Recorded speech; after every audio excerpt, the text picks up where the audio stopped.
گونج گونج اٹھے ہیں نغمات رضا سے بوستا، کیوں نہ ہو کس پھول کی مدحت میں وامل قار ہے، کیوں نہ ہو کس پھول کی مدحت میں وامل قار ہے۔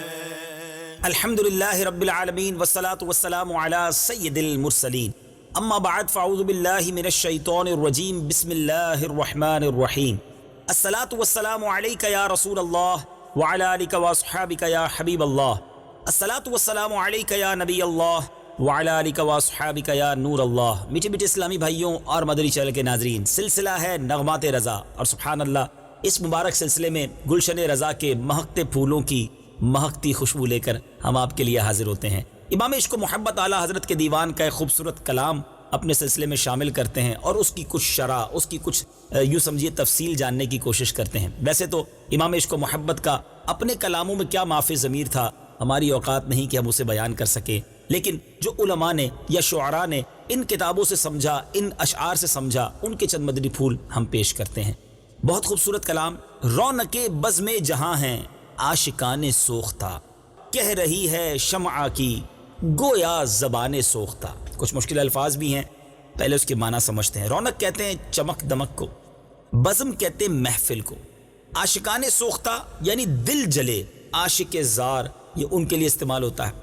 اچھا اب ذرا سمجھیے گا، اعلیٰ حضرت نے لفظ سوختہ کو، یعنی سوختہ عموماً جلی ہوئی چیز کے لیے استعمال ہوتا ہے، مگر اپنے ہر شعر میں لفظ سوختہ کو استعمال کر کے کمال کیا ہے کہ نعت کے اندر یہ الفاظ بار بار لے کر آنا یہ اعلیٰ حضرتی کا خاصہ ہے۔ اس شعر کا معنی کچھ یوں بنتا ہے کہ اس کائنات کی ساری رونقیں نبی پاک علیہ الصلوۃ والسلام کے عاشقان ہی کی وجہ سے ہیں، عاشقان رسول ہی کی وجہ سے ہیں، اور اس بات کی گواہی شمع بھی دے رہی ہے کہ خود جلتی رہتی ہے اور محفل کو روشنیاں بانٹتی رہتی ہے۔ تو گویا جو عاشقان رسول ہیں، دل ان کا یاد رسول میں تڑپتا ہے، دل ان کا یاد رسول میں جلتا ہے، مگر ان کی خوشبو سے یہ عالم بہک رہا ہے۔ نبی پاک کے عشاق ہی صحابہ ہیں، پیارے آقا کے عشاق اولیاء کرام ہیں، اور یہ جہاں میں یہ وہ ہستیاں ہیں جن کے سبب سے گویا رونقیں ہیں۔ بہت خوبصورت بات کی ہے کہ نبی پاک کے چاہنے والوں کا مقام کیا ہے۔ ایک اور شاعر لکھتے ہیں نا، چاہیں تو اشاروں سے اپنے کایا ہی پلٹ دیں دنیا کی،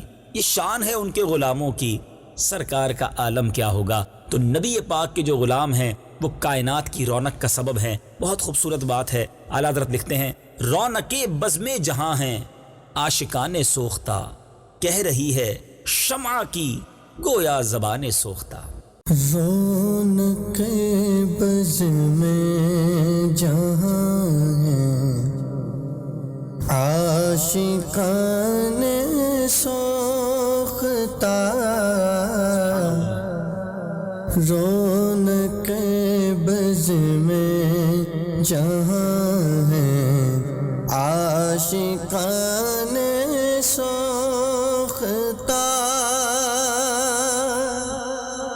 رونق بزم جہاں ہے عاشقان سوختہ، کہہ رہی ہے شمع کی گویا زبان سوختہ، کہہ رہی ہے شمع کی گویا زبان سوختہ۔ میٹھے میٹھے اسلامی بھائیوں، اب ذرا اگلے شعر کو سمجھیے گا، کمال کی بات کی اعلیٰ حضرت نے۔ آپ لکھتے ہیں، جس کو کرس مہر سمجھا ہے، جس کو کرس مہر سمجھا ہے جہاں اے منعمو، ان کے خانے جود سے ہے ایک نانے سوختہ۔ بڑی امیزنگ بات ہے اور بڑی ہٹ کے بات ہے۔ پہلے ذرا سمجھیے مشکل الفاظ کے معنی۔ کرس مہر کہتے ہیں سورج کی جو ٹکیا، اس کو کرس مہر، مہر کہتے ہیں سورج کو، کرس کہتے ہیں ٹکیا کو، سورج کی جو ٹکیا ہے۔ منعمو، منعم کی جمع یعنی مالداروں، یہ مالدار کی جمع جو ہے وہ منعم ہے۔ اچھا، خان جود سخاوت کا دسترخوان، اور نان سوختہ جلی ہوئی روٹی۔ ذرا سمجھیے گا کہ اعلیٰ حضرت نے جلی ہوئی روٹی کو کس پیارے انداز میں تشبیہ دی ہے. آپ لکھتے ہیں کہ اے جہاں والو، اے مالدارو، عشق سے نا آشنا اور مال و دولت کے حریص دنیا دارو، ذرا سنو. جس کو سورج سمجھتے ہو نا، بھلا عاشقان مصطفیٰ سے تو پوچھو یہ کیا ہے. جس کو تمہیں بڑا روشن سا ایک خوبصورت سی سورج کی ٹکیا نظر آتی ہے تو وہ تمہیں بتائیں گے کہ یہ ہمارے آقا کے دسترخوان کی صرف ایک جلی ہوئی روٹی ہے. پیارے آقا علیہ الصلوۃ والسلام کا دسترخوان اتنا وسیع ہے کہ نبی پاک علیہ الصلوۃ والسلام کے سامنے، یعنی بڑی خوبصورت تشبیہ ہے. اگر بات کو سمجھنا چاہیں تو بڑی آسانی سے سمجھ لیں گے. ایک شاعر لکھتے ہیں نا، چاند کی طرح ان کو ہم کہیں تو مجرم ہیں، کیونکہ ان کی چوکھٹ پر چاند خود سوالی ہے. اور اعلیٰ حضرت امام اہل سنت نے ایک اور جگہ چاند اور سورج دونوں سے بات کی ہے نا، یہ جو مہر و ماں پہ ہے اطلاق آتا نور کا، بھیک تیرے نام کی ہے استعارہ نور کا. پھر اعلیٰ حضرت نے چاند سورج سے فرمایا کہ دیکھ ان کے آگے نازیبا ہے دعویٰ نور کا، دیکھ ان کے آگے نازیبا ہے دعویٰ نور کا، مہر لکھ دے یہاں کے ذروں کو مچلکا نور کا. بڑی گہری بات امام اہل سنت کیا کرتے ہیں کہ نبی پاک کے رخ روشن کے سامنے سورج کی کیا اہمیت ہے. آقا علیہ الصلوۃ والسلام تو وجہ تخلیق کائنات ہے نا. چاند، سورج، تارے، آسمان کچھ بھی نہ ہوتا اگر پیارے آقا نہ ہوتے. تو کیا پیاری بات کی ہے کہ ٹھیک ہے دنیا کے مالدار سورج کی روشنی، اور جو دنیا دار لوگ ہوتے ہیں وہ سورج کی روشنی کے گن گاتے ہیں، اس کی خوبصورتی کی بات کرتے ہیں، مگر یہ سورج چونکہ گرم بھی ہوتا ہے تو جلی ہوئی روٹی کے ساتھ کیا خوبصورت تشبیہ دی ہے کہ ان کے دسترخوان ہے جود خان کا، ایک جلی ہوئی روٹی ہی تو سورج ہے. ذرا سمجھیے عشق والی بات ہے. امام اہل سنت لکھتے ہیں جس کو کرس مہر سمجھا ہے جہاں اے منعمو، ان کے خانے جود سے ہے ایک نانے سوختہ.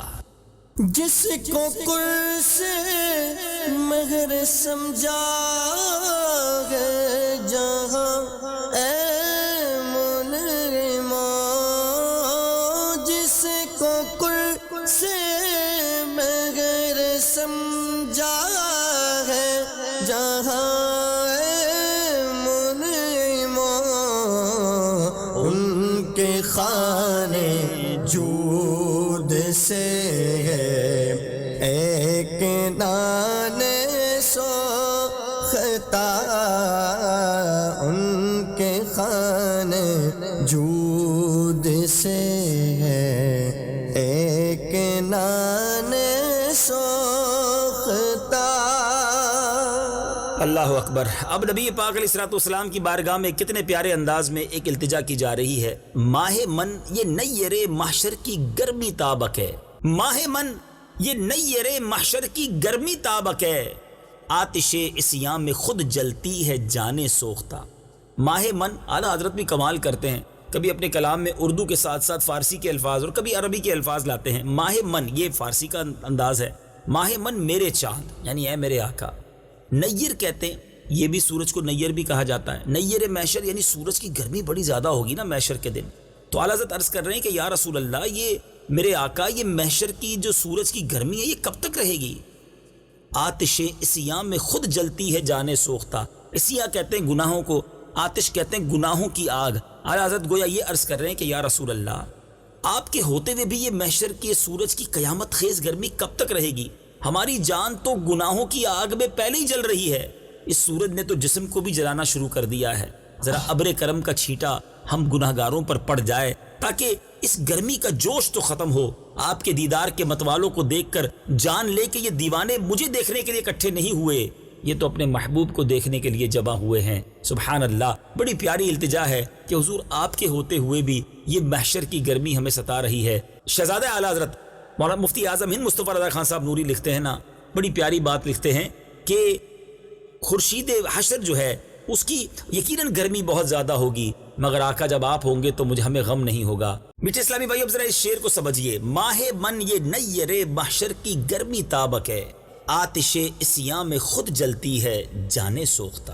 ماہ من یہ نیر محشر کی گرمی تابک ہے، ماہ من یہ نیر محشر کی گرمی تابک ہے، آتش سیاہ میں خود جلتی ہے جان سوختہ، آتش سیاہ میں خود جلتی ہے جان سوختہ۔ کمال کا اگلا شعر ہے اور یہ ایسے عظیم معجزے کی طرف اشارہ ہے۔ اس معجزے پر بہت سارے اشعار آپ نے سنے ہوں گے، اور میری مراد ہے شق قمر کا معجزہ، جس پہ میرے آقا علیہ الصلوۃ والسلام نے جب چاند کو اشارہ کیا تو 2 ٹکڑے ہو گئے۔ مگر میں سمجھتا ہوں شق قمر کے معجزے پر اس سے خوبصورت شعر اور کیا ہو سکتا۔ اعلیٰ حضرت لکھتے ہیں، برق انگشت نبی چمکی تھی اس پر ایک بار، برق انگشت نبی چمکی تھی اس پر ایک بار، آج تک ہے سینہ مہ میں نشان سوختہ۔ اللہ اکبر۔ پہلے ذرا سمجھیے مشکل الفاظ کے معنی۔ برق انگشت نبی، برق کہتے ہیں بجلی کو، انگشت کہتے ہیں انگلی کو، اور نبی علیہ الصلوۃ والسلام کی مبارک انگلی کی طرف اشارہ ہے کہ پیارے آقا کی انگلی کی بجلی یعنی نور چمکی تھی اس پر ایک بار۔ کس پر؟ چاند پر چمکی تھی نا۔ ہوا کیا؟ چاند تو 2 ٹکڑے ہو گیا، مگر اعلیٰ حضرت دیکھتے ہیں آج تک ہے سینہ ماہ، ماہ کہتے ہیں چاند کو، چاند کے سینے پر آج بھی ایک نشان سوختہ موجود ہے۔ اللہ اکبر۔ یعنی اعلیٰ حضرت فرماتے ہیں کہ چاند پر ایک ہی بار نبی پاک نے اشارہ فرمایا تھا، لیکن آج تک اس کے سینے پہ ایک جلا ہوا نشان موجود ہے جو دنیا والوں کو یہ درس دے رہا ہے۔ اور کیا پوچھنا چاہتے ہو اس انگلی کے اشارے کے بارے میں؟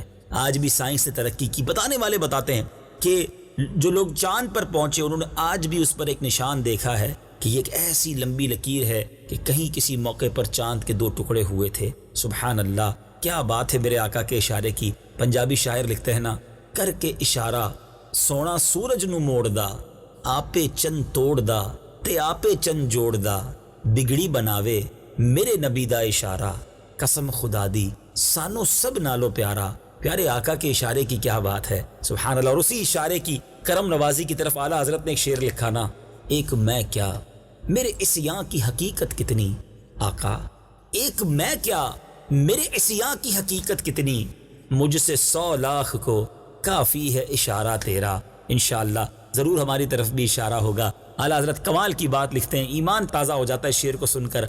برق انگشت نبی چمکی تھی اس پر ایک بار، برق انگشت نبی چمکی تھی اس پر ایک بار، آج تک ہے سینہ مہ میں نشان سوختہ۔ برق انگشت نبی چمکی تھی اس پر ایک بار، برق انگشت نبی چمکی تھی اس پر ایک بار، آج تک ہے سینہ مہ میں نشان سوختہ، آج تک ہے سینہ مہ میں نشان سوختہ۔ سبحان اللہ، سبحان اللہ۔ میٹھے میٹھے اسلامی بھائیوں، اب چلتے ہیں اگلے شعر کی طرف۔ اعلیٰ حضرت امام اہل سنت لکھتے ہیں، مہر عالم تاب جھکتا ہے پے تسلیم روز، مہر عالم تاب جھکتا ہے پے تسلیم روز، پیش ذرات مزارے بے دلانے سوختہ۔ مشکل الفاظ کے معنی سمجھتے ہیں۔ مہر عالم تاب یعنی جہان کو روشن کرنے والا سورج، پے تسلیم سلامی کے لیے۔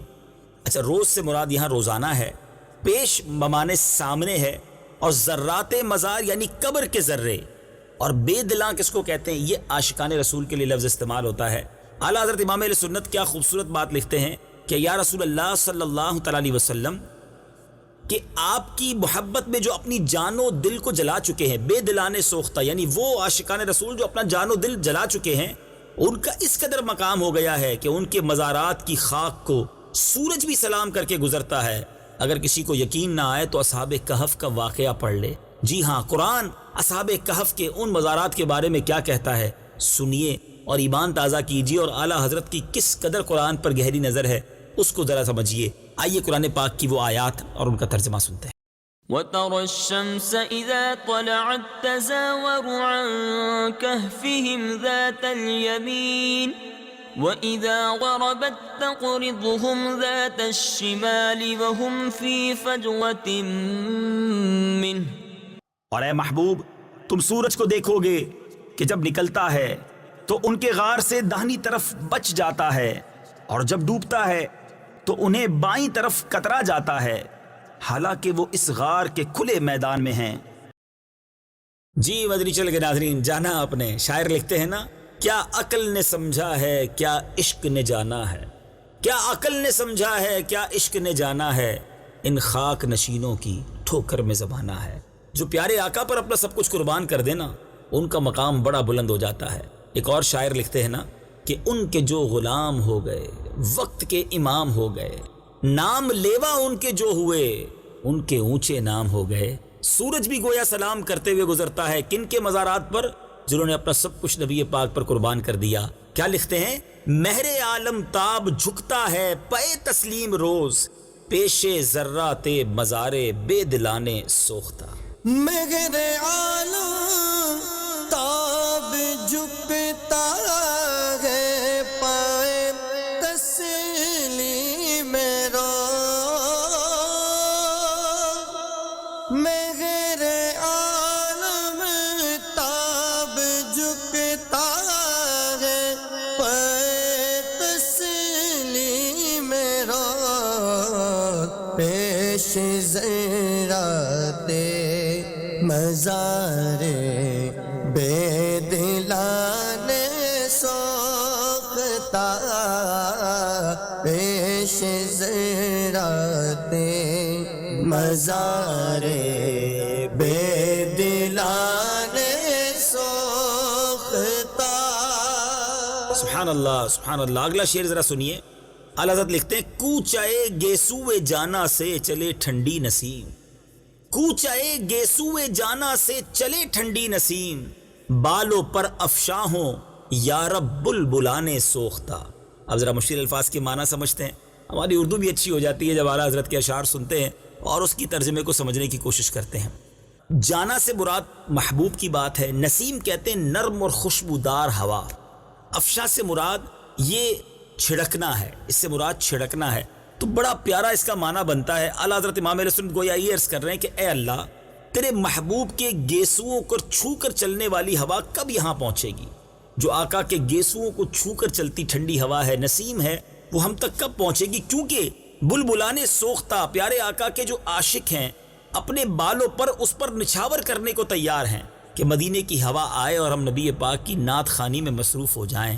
کوچائے گیسوئے جان سے حضور علیہ الصلوۃ والسلام کی سیدھی اور نورانی مانگ مراد ہے، جس کے بارے اب اعلیٰ حضرت نے بڑے پیارے انداز میں اپنے سلام میں لکھا نا، لیلۃ القدر میں مطلع الفجر حق، مانگ کی استقامت پہ لاکھوں سلام. سبحان اللہ.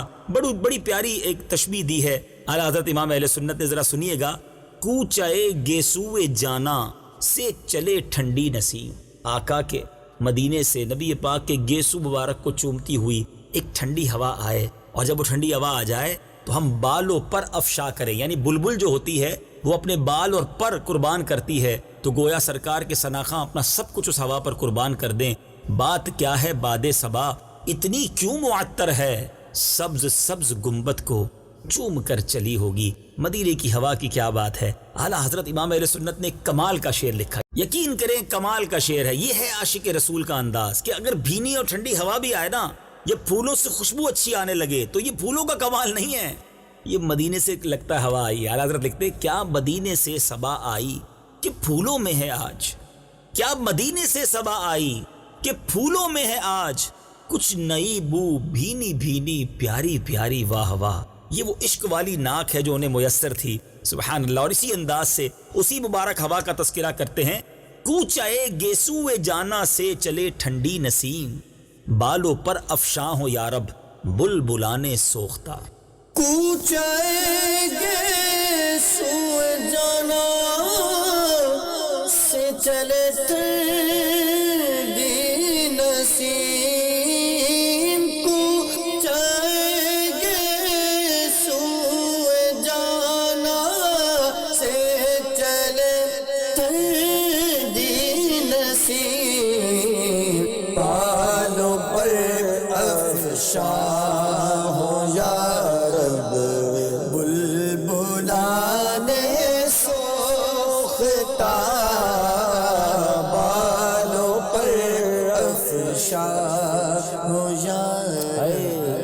بلبلان سوختہ. اب ذرا شعر سنیے گا. اعلیٰ حضرت لکھتے ہیں آتش تر دامنی نے دل کیے کیا کیا کباب. آتش تر دامنی نے دل کیے کیا کیا کباب. خضر کی جاہو جلا دو ماہیان سوختہ. اب ذرا مشکل الفاظ کے معنی پہلے سمجھ لیتے ہیں. آتش تر دامنی یعنی گناہ گاری کی آگ. خضر کی جان یعنی حضرت خضر علیہ السلام کی جان بھی ہمارے آقا ہیں, خضر کے بھی آقا ہیں. تو اب کیا خوبصورت. اور جلا کہتے زندگی کو. اعلیٰ حضرت امام اہل سنت گویا پیارے آقا علیہ السلام کی بارگاہ میں بڑی پیاری التجا کر رہے ہیں کہ اے میرے آقا, گناہوں کی عادت نے دل کو جلا جلا کر کباب در کباب بنا دیا. یعنی کوئی چیز جل کر کباب بن جائے نا, اتنے گناہ کیے کہ اب دل کباب کی طرح ہو گیا ہے. میں آپ کی نگاہ رحمت سے کیوں مایوس ہو جاؤں کہ سمجھنے لگوں اس مرے ہوئے دل کو آپ زندہ نہیں کر سکتے. اگر حضرت مریم کا ہاتھ لگے تو کھجور کا خشک تنا کھجوریں دے سکتا ہے, اور حضرت خضر علیہ السلام بھنی ہوئی مچھلی کو زندہ فرما سکتے ہیں. تو میرے آقا آپ تو خضر کی بھی جان ہیں, آپ تو سب کے آقا ہیں, رب کے محبوب ہیں. آپ کے لیے میرے اس مردہ دل کو زندگی دینا کون سا مشکل کام ہے. ایک نظر کرم ہو جائے تو میرے مردہ دل جیسے لاکھوں مردہ دل زندہ ہو جائیں. یہ انداز اعلیٰ حضرت نے کئی کلاموں میں اختیار کیا. ایک جگہ لکھتے ہیں نا, ایک دل ہمارا کیا ہے آزار اس کا کتنا, آقا تم نے تو چلتے پھرتے مردے جلا دیے ہیں. تو بہت خوبصورت انداز ہے. ایک اور جگہ لکھتے ہیں نا, دل سرد ہے اپنی لو لگا دے اے شمع جمال مصطفی. تو بڑا خوبصورت انداز ہے کہ آقا آپ خضر کے بھی آقا ہیں, کرم کیجئے. یہ جو دل جل کر کباب ہو چکا ہے, گویا مردہ ہو چکا ہے, گناہ کر کر کے سیاہ ہو گیا ہے, آپ کی ایک نگاہ پڑ گئی تو یہ میل دور ہو جائے گا. اعلیٰ حضرت لکھتے ہیں آتش تر دامنی نے دل کیے کیا کیا کباب. خضر کی جاہو جلا دو ماہیان سوختہ. آتش تر دامنی نے دل کیے کیا کیا کباب. آتش تر دامنی نے دل کیے کیا کیا کباب. خضر کی جاہو جلا دو ماہیان سوختہ. خضر کی جاہو جلا دو ماہیان سوختہ. سبحان اللہ, بہت خوبصورت کلام. اور اب وقت آیا ہے اس کے مقطع کے پڑھنے کا. اعلیٰ حضرت لکھتے ہیں اے رضا مضمون سوز دل کی رفعت نے کیا. اے رضا مضمون سوز دل کی رفعت نے کیا. اس زمین سوختہ کو آسمان سوختہ. پہلے مشکل الفاظ کے معنی سمجھ لیجئے. اب اعلیٰ حضرت کیا لکھنا چاہ رہے ہیں؟ آپ فرماتے ہیں کہ مضمون کہتے ہیں عنوان کو, سوز کہتے ہیں جلن یا آگ کو, اور رفعت کہتے ہیں بلندی کو. بڑی پیاری بات امام اہل سنت لکھ رہے ہیں کہ اے رضا, اے گدائے در خیر الورا, تیرے اس مضمون یعنی نظم و نعت کو تیرے سوزوں نے ایک ایسی رفعت اور بلندی عطا کر دی ہے کہ یہ جلی ہوئی زمین تیرے جیسے دل جلوں کی وجہ سے اب اس جلے ہوئے آسمان کا مقابلہ کرنے لگی ہے کہ تیرے کلام کی گرمی نے وہ تپش پیدا کر دی ہے جو سورج بھی نہ کر سکا, اور آسمان زمین پہ رشک کرنے لگا. اور ایسا کیوں نہ ہو کہ آقا علیہ السلام کی محبت کے تو گیت سناتا ہے, جس کا ذکر پتھروں میں بھی جان پیدا کر دیتا ہے, جس کی ذات جب معراج پر جاتی ہے تو آسمان اس کی گرد راہ ہو جاتا ہے, اور تمام فرشتے اور نبی اس کا استقبال کرتے ہوئے ان سے رحمت کی بھیک مانگتے ہیں. تو ان آقا کا ذکر خیر جب تم کرو گے تو یقیناً زمین پر آسمان بھی رشک کرنے لگتا ہے. سبحان اللہ, نبی پاک کی مدح سرائی کی کیا بات ہے. اور اعلیٰ حضرت تو وہ مدح سرا ہیں, نبی پاک کے وہ نعت خواں ہیں کہ آج بھی ان کے کلام پڑھیں تو دلوں میں عشق رسول کی شمع روشن اور فروزہ ہو جایا کرتی ہے. بڑی پیاری بات اور بڑی محبت اور جس کو کہتے ہیں نا مان والی بات کی ہے. اے رضا مضمون سوز دل کی رفعت نے کیا, اس زمین سوختہ کو آسمان سوختہ. اے رضا مضمون سوز دل کی رفعت نے کیا. اے رضا مضمون سوز دل کی رفعت نے کیا اے رضا مضمون سوزے دل کی رفعت نے کیا اے رضا مضمون سوزے دل کی رفعت نے کیا اس زمین سوختہ کو آسمان سوختہ اس زمین سوختہ کو آسمان سوختہ رونق بز میں جہاں ہے عاشقان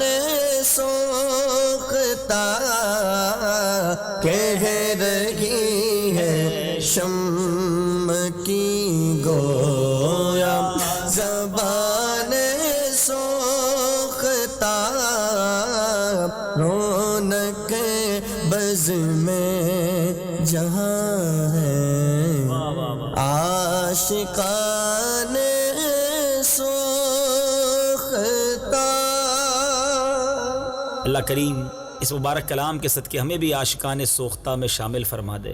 نبی پاک کا سچا عشق ہم سب کو نصیب فرمائے اور عملی عشق نصیب فرمائے۔ پیارے آقا کی سنتوں کی چلتی پھرتی ہمیں تصویر بنا دے۔ مدنی چینل دیکھتے رہیے، ایک اور کلام رضا لے کر اگلے سلسلے میں حاضر ہوں گے۔ صلو علی الحبیب صلی اللہ تعالی علی محمد صلی اللہ علیہ وسلم۔ گونج گونج اٹھے ہیں نغمات رضا سے بوستا، کیوں نہ ہو کس پھول کی مدحت میں وامنقار ہے، کیوں نہ ہو کس پھول کی مدحت میں وامنقار ہے۔